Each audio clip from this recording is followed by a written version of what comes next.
తాకట్టులో ఉన్న బంగారాన్ని విడిపించి ఆ రోజు ఆన్లైన్ రేటుకే మేము కొంటాం. Sharma gold company.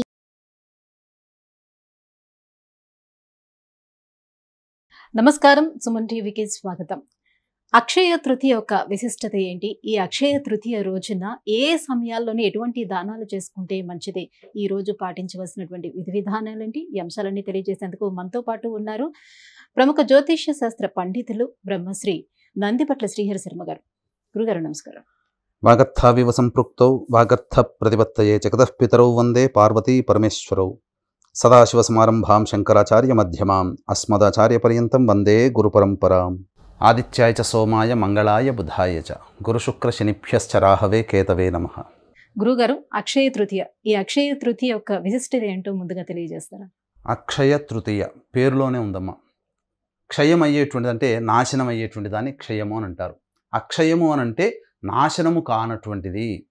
కాబట్టి వైశాఖ మాసం ప్రారంభమైనటువంటిది సందర్భంగా మనకు వచ్చేటువంటి మొదటి పండుగ అక్షయ తృతీయ. ఈ అక్షయ తృతీయ అనగానే చాలామందికి గుర్తుకొచ్చేటువంటిది సింహాచలం అప్పన్న స్వామి చందన మహోత్సవం. ఆ రోజున అప్పన్న స్వామికి నిజరూప దర్శనం మనకు కలగజేస్తారు. తదనంతరం ఆ రోజున పూసినటువంటి చందనం మళ్ళీ అక్షయ తృతీయ ముందు రోజున తీసివేయడం జరుగుతుంది. ఆ గంధాన్నంతా కూడాను ప్రసాదంగా పంచుతారు. అయితే ఇది అనాదిగా వస్తున్నటువంటి ఆచారము. ఇంకా ఈ అక్షయ తృతీయ రోజున చాలామంది అనుకునేటువంటిది ఏంటనంటే, బంగారం కొనుక్కొని ఇంట్లో పెట్టుకుంటే అద్భుతాలు జరుగుతాయి, బంగారము మనకు గుట్టలు గుట్టలుగా ఇంట్లో ఉంటుందని చెప్పి. కానీ వాస్తవానికి అంటే ఈ రోజు ఏ పని చేసినా కూడా అక్షయమైనటువంటి ఫలం వస్తుందనే ఉద్దేశంతో చేస్తున్నారు. అది అక్షయమైనటువంటి ఫలంతో చేసేటువంటిది ఏంటంటేనమ్మా, మనం చేయాల్సినటువంటిది ప్రతి మనిషి కూడా దాన కార్యక్రమాలు చేసుకోవాలి. అక్షయ తృతీయ యొక్క విశిష్టత అది. అంటే ఈ రోజున చేసేటువంటి జపము కానీ, దానము కానీ, స్నానము కానీ చాలా విశేషమైనటువంటి ఫలితాలు వస్తాయి అని చెప్పబడి ఉంది. కాబట్టి బంగారం కొనుక్కోవద్దని ఏమీ చెప్పబడట్లేదు. బంగారాన్ని మన చేత కొనిపింపచేయాలనే ఉద్దేశంతో కొంతమంది పన్నిన కుట్ర, అంతే తప్ప ఇంకేమీ లేదమ్మా. అయితే చాలామందికి ఇప్పుడు మనం ఏం చెప్పినా పాటించే పరిస్థితుల్లో లేరు. అందరూ షాపుల వెంట వెళ్ళి కొనుక్కుంటున్నారు. మంచిదే, కొనుక్కోండి, బంగారం కొనుక్కోండి. కానీ ఆ బంగారము కొనుక్కున్నటువంటిది లక్ష్మీ రూపును, మీ ఇష్టదేవత రూపును కొనుక్కొని దాన్ని మీ పూజా మందిరంలో పెట్టుకుని పూజించుకోండి అని చెప్పవచ్చు. అయితే ఈ అక్షయ తృతీయ రోజు యొక్క విశిష్టత ఏంటంటే, శాస్త్రంలో చెప్పబడినటువంటిది, సముద్ర స్నానం ఆచరించినటువంటి ఏ వ్యక్తి అయినా సముద్ర స్నానం ఆచరించి తన పితృదేవతలకి ఎవరైతే పిండ ప్రదానం చేస్తారో వారికి కురుక్షేత్రములో, అనగా కురు పాండవ యుద్ధం జరిగింది కదా, ఆ కురుక్షేత్రములో 1000 గోవులను దానం చేసినటువంటి ఫలితాన్ని పొందుతారు. కనీసం నదీ స్నానం చేసైనా కానీ ఈ యొక్క చేయాలి. లేకపోతే సముద్రపు నీరో లేకపోతే నది నీరో మన ఇంట్లో పెట్టుకుంటాం. ప్రతి ఇంట్లో గంగా జలము ఏదో నది జలం పెట్టుకుంటాం. ఆ 2-3 చుక్కలు వేసైనా కానీ ఆ స్నానం ఆచరించి పిండ ప్రదానం చేయండి. అక్షయమైనటువంటి పితృదేవతల యొక్క ఆశీర్వచనం కలుగుతుంది. వీక్షించేటువంటి సుమన్ టీవీ ప్రేక్షకులు కూడా గమనించాల్సింది ఏంటంటే, దేవుడి కంటే కూడా శక్తివంతమైనది, వరాలు ప్రసాదించేది, మనకు ఏం కావాలో, ఏ సమయానికి ఏం చెయ్యాలో, ఏం చేసుకోవాలో, ఏది కావాలో అన్నీ అందించేటువంటి దేవతలు పితృదేవతలను విస్మరించకండి. ఈ అక్షయ తృతీయ రోజున స్నానం ఆచరించి పితృదేవతలకి పిండ ప్రదానము, తర్పణాది కార్యక్రమాలు చేయండి. ఇక దానముల విషయానికి వచ్చేసరికి ప్రధానంగా దానాది కార్యక్రమాలు ఎవరైతే చేస్తారో, ఎవరైతే దేవతా పూజ చేసుకుంటారో వాళ్ళకందరికీ కూడా అక్షయమైనటువంటి ఫలితములు వస్తాయని చెప్పి మనకు ఈ యొక్క చతుర్వర్గ చింతామణి అనే గ్రంథం ద్వారా మనకు తెలియజేయడం జరుగుతుంది. మనకు అక్షయ తృతీయ అనగానే గుర్తుకొచ్చేటువంటిది మొట్టమొదటిది స్నానము, పితృయజ్ఞము, అలాగే దానములు, అలాగే చందన మహోత్సవం. ఇవన్నీ కూడా అక్షయ తృతీయ. లక్ష్మి ఉద్భవించినటువంటి రోజున కూడా అక్షయ తృతీయ అని చెప్పి మనకు చెప్తుంటుంటారు. కాబట్టి ఎవరైనా కానీ లక్ష్మి యొక్క ఆరాధన, ముఖ్యంగా దేవతా ఆరాధన చేయాలి. ఈ అక్షయ తృతీయ రోజున మాధవుణ్ణి, అనగా విష్ణుదేవుని, లక్ష్మీ సహితముగా మాధవుణ్ణి, గౌరీ సహితముగా త్రిలోచనుణ్ణి, అనగా ఈశ్వరుణ్ణి ఆరాధన చేయమని చెప్పి మనకు శాస్త్రం చెప్పబడి ఉంది. ఈ అక్షయ తృతీయ రోజున ఎటువంటి పని చేసినా అది అమితమైనటువంటి ఫలితాలు ఇస్తాయని చెప్పి మనకు శాస్త్రం చెప్పబడింది. కాబట్టి వీక్షించేటువంటి సుమన్ టీవీ ప్రేక్షకులు కూడా ఒంటిపూట భోజనం చేయడం, అలాగే ఈ రోజున దాంపత్య జీవితానికి దూరంగా ఉండి బ్రహ్మచర్యము, వ్రతాన్ని పాటించినట్లయితే ఈ అక్షయ తృతీయ రోజున మనకు గొప్ప పుణ్యం లభిస్తుంది. అంతేకాకుండా ఈ అక్షయ తృతీయ రోజున బలరాముల యొక్క జయంతి కూడా చెప్పబడింది. ఎందుకనంటే బలరాముల గురించి మనం చెప్పుకోవాలమ్మా. ఎందుకనంటే పాప పుణ్యములు అనేటువంటివి మనకున్నాయి ఈ కలియుగంలో. ద్వాపర యుగంలోకి వచ్చేసేసరికి ఈ ధర్మము అధర్మము పట్ల ఉన్నటువంటి యుద్ధం జరిగింది, కురుపాండవ యుద్ధం. కానీ ఈ ప్రపంచమంతా కూడా 2 భాగాలుగా విడిపోయి యుద్ధం చేసుకున్నాయి. కానీ ఒకే ఒక వ్యక్తి బలరామకృష్ణుల వారు, అనగా శ్రీకృష్ణుడి అన్న, యుద్ధం చేయకుండా ఎవరి పక్షాన పోరాడకుండా తపమాచరించుకోవడానికి వెళ్ళాడు. కాబట్టి అత్యంత పవిత్రమైనటువంటి మూర్తి ఈ బలరామకృష్ణుల వారు. వారిని స్మరించుకోవడం కూడా పుణ్యమే అని చెప్పబడుతుంది. గురుగారు, మరి ఏ సమయాల్లో ఈ అక్షయ తృతీయ రోజున ఎటువంటి దానాలు చేస్తే ఎలాంటి ప్రయోజనం కలుగుతుంది? ఈ అక్షయ తృతీయ రోజున దానాది కార్యక్రమాలు చేసుకోమని మనకు శాస్త్రం చెప్పబడి ఉంది. అయితే శాస్త్రం చెప్పబడినటువంటి విధానంలో మనం చూసుకుంటే, వీక్షించేటువంటి సుమన్ టీవీ ప్రేక్షకులు కూడా అక్షయ తృతీయ కృత్తికా నక్షత్రంతో కానీ రోహిణీ నక్షత్రంతో కానీ కలిసి వచ్చిన, సోమవారం కానీ బుధవారంతో కలిసి వచ్చిన అత్యంత శుభప్రదము అని చెప్పబడి ఉంది. ఈ అక్షయ తృతీయకు ఉన్నటువంటి విశిష్టత ఏంటంటే, రోహిణీ నక్షత్రంతో కూడుకున్నటువంటి అక్షయ తృతీయ. అంటే రోహిణీ నక్షత్రానికి అధిపతి చంద్రుడు. చంద్రుడు ఉచ్చస్థితిలో ఉంటాడు, వృషభ రాశిలో ఉచ్చస్థితిలో ఉంటాడు. ఆ వృషభ రాశికి అధిపతి ఎవరు? శుక్రుడు. వచ్చినటువంటి వారం ఏంటి? శుక్రవారం. కాబట్టి ఈసారి వచ్చినటువంటి అక్షయ తృతీయ బహు ప్రాశస్తమైనది, బహు పవిత్రమైనదిగా చెప్పబడి ఉంది. కాబట్టి ఏ సమయంలో దానం చేస్తే విశేషమైనటువంటి ఫలితాలు కలుగుతాయి, ఏ సమయంలో కనుక మనం పూజ చేసుకుంటే విశేషమైనటువంటి పుణ్యఫలం మనకు కలుగుతుంది అనేటువంటిది మనం బోర్డు ద్వారా తెలియజేసుకుందాం. అలాగే వీక్షించేటువంటి సుమన్ టీవీ ప్రేక్షకులు గమనించుకోవాల్సిన అంశం ఏంటంటే, ఈ యొక్క జగద్గురువులు, ఈ కలియుగానికి జగద్గురువులు ఆదిశంకరాచార్యుల వారు, వారి యొక్క జన్మదినం అనగా 12వ తారీఖు రోజునైంది. ఈ 12వ తారీఖు రోజున వారి యొక్క జయంతి సందర్భంగా, శంకర జయంతి సందర్భంగా మా పీఠం ఆధ్వర్యంలో కేవలం 1000 రూపాయలకి మాత్రమే కర్మదోషము, గత జన్మ కర్మదోషము, అలాగే శాపదోష నివృత్తికి హోమాది కార్యక్రమాలు జరపబడుతున్నాయి.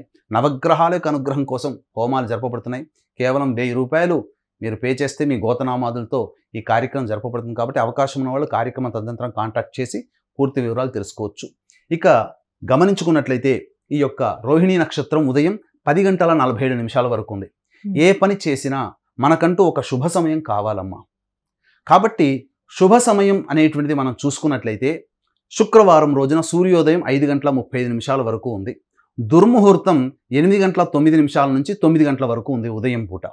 కాబట్టి ఏ సమయంలో చేసుకుంటే మంచిదంటే, హోరా మనకు మంచిది.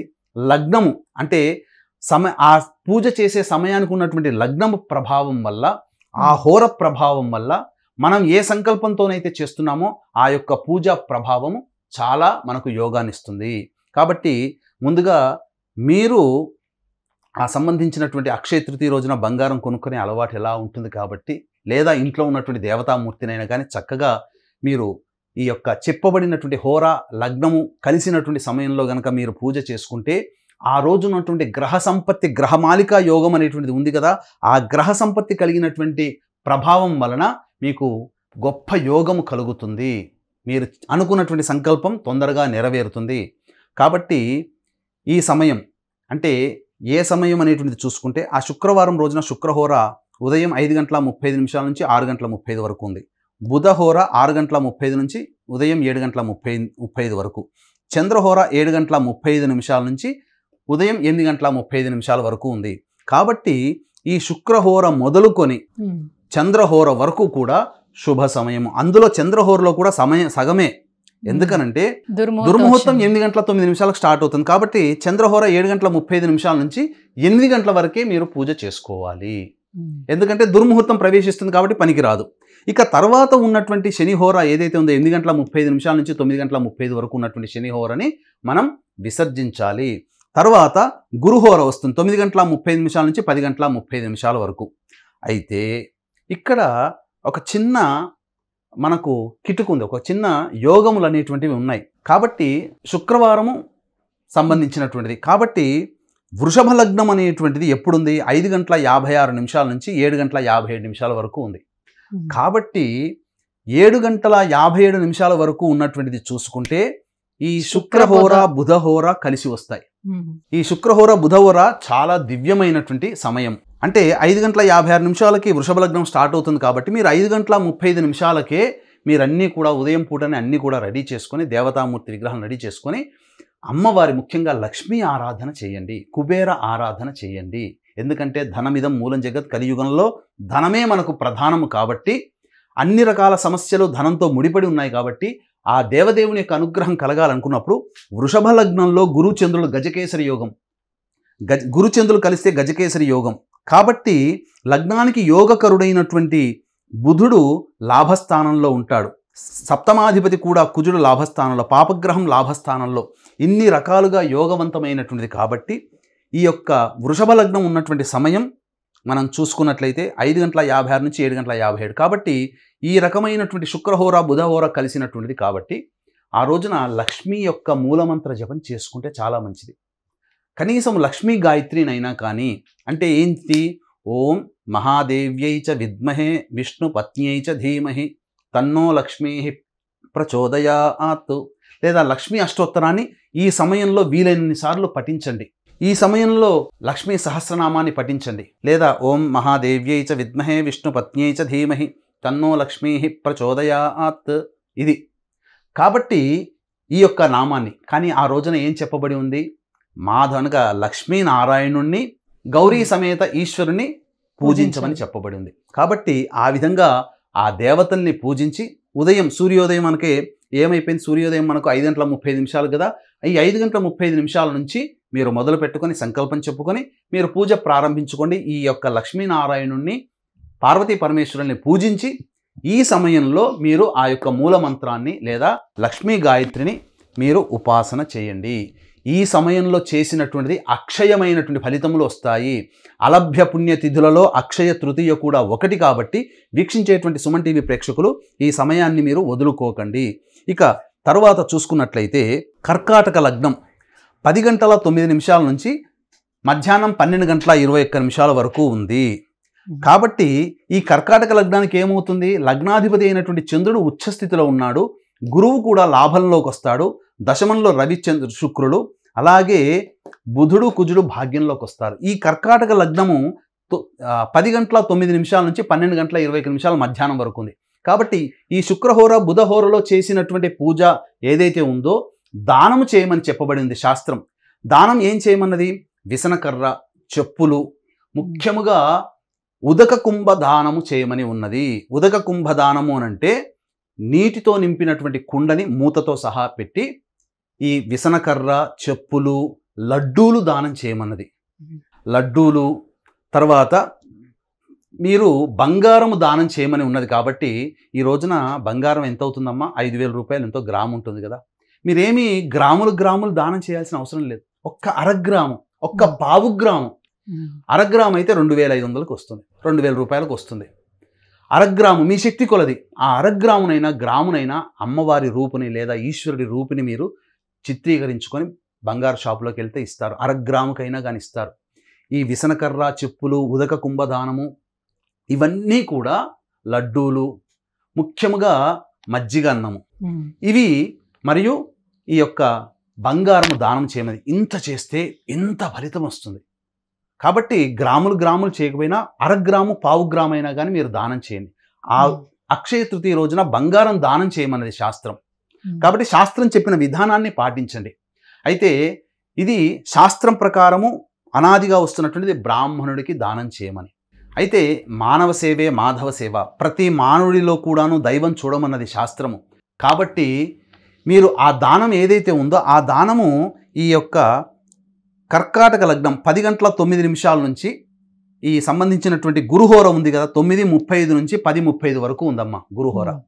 కాబట్టి కర్కాటక లగ్నం 10:09 నుంచి 12:21 కాబట్టి 10:10 నుంచి గురుహోర ఉన్నది. కాబట్టి 10:47 వరకు రోహిణి నక్షత్రం ఉంది. కాబట్టి 10:10 నుంచి 10:47 మీరు దానాది కార్యక్రమాలు చేయండి. ఈ సమయంలో పూజాది కార్యక్రమాలు, దానాది కార్యక్రమాలు గనక 10:10 నుంచి 10:40 రోహిణి నక్షత్రం ఉండగానే దానం చేయాలి. ఈ విధంగా చేసినట్లయితే మంచి ఫలితం వస్తుంది. ఆ రోజున ఇంతకుముందే చెప్పాను, శాస్త్రం ప్రకారం బ్రాహ్మణునికి విధిగా దానం చేయాల్సింది చేయండి. తరువాత మీరు దానాది కార్యక్రమాలు పూర్తి చేసుకున్న తర్వాత మీకు భగవంతుడు శక్తినిస్తే మజ్జిగని ఆ బాటసారులు ఎవరైనా మీ ఇంటి చుట్టుపక్కల ఉంటారు, చలివేంద్రం పెట్టి నీటిని దానం చేయండి. లస్సీ ఉంటుంది, లస్సీని దానం చేయండి. మీ శక్తి కొలది సాటి మానవులకి, పక్షులకి తాగడానికి ఆ రోజున నీటిని పెట్టండి. తర్వాత మధ్యాహ్న సమయంలో పిండ ప్రదాన కార్యక్రమాలు పెద్దవాళ్ళకి చేయండి. ఇవన్నీ శక్తిని అనుసరించి చేసేటివే. ప్రతి మానవుడిలో కూడా సాటి మానవుడే దేవుడిగా చూడమంది కాబట్టి సాటి మానవుడికి కూడా దాహార్తిని తీర్చేటువంటి, ఈ ఎండాకాలంలో దాహార్తిని తీర్చేటువంటి మజ్జిగని పంచడం కానీ, లేదా నీటిని పంచడం కానీ, లడ్డూలు కూడా మానవులకు ఇవ్వవచ్చు. శాస్త్రం ప్రకారం బ్రాహ్మణుడికి చేయాల్సింది చేసి మిగతాదంతా కూడా సాటి మానవులకంతా చేయవచ్చును. విసనకర్రలు, లడ్డూలు, నీరు, మజ్జిగ ఇవన్నీ కూడా దానం చేస్తే విశేషమైనటువంటి ఫలితం వస్తుంది. ఇది మనకు భవిష్యత్తులో మనం ఆపన్న సమయంలో మనం చేసిన దాన ఫలం మనకు ఉపయోగిస్తుందని శాస్త్రం ప్రకారం చెప్పవచ్చు. మరి సాయం సంధ్య వేళలో చంద్రదర్శనం కూడా చేసుకోవాల్సి ఉంటుంది. అలా చేసుకుంటే చాలా ప్రయోజనం కలుగుతుంది అంటారు. ఎందువల్ల? సాయం సంధ్యా సమయంలో అక్షయ తృతీయకి ఒక గొప్ప విశిష్టత ఉందమ్మా. సంధ్యా సమయంలో చంద్రదర్శనం చేసుకోమన్నది శాస్త్రం.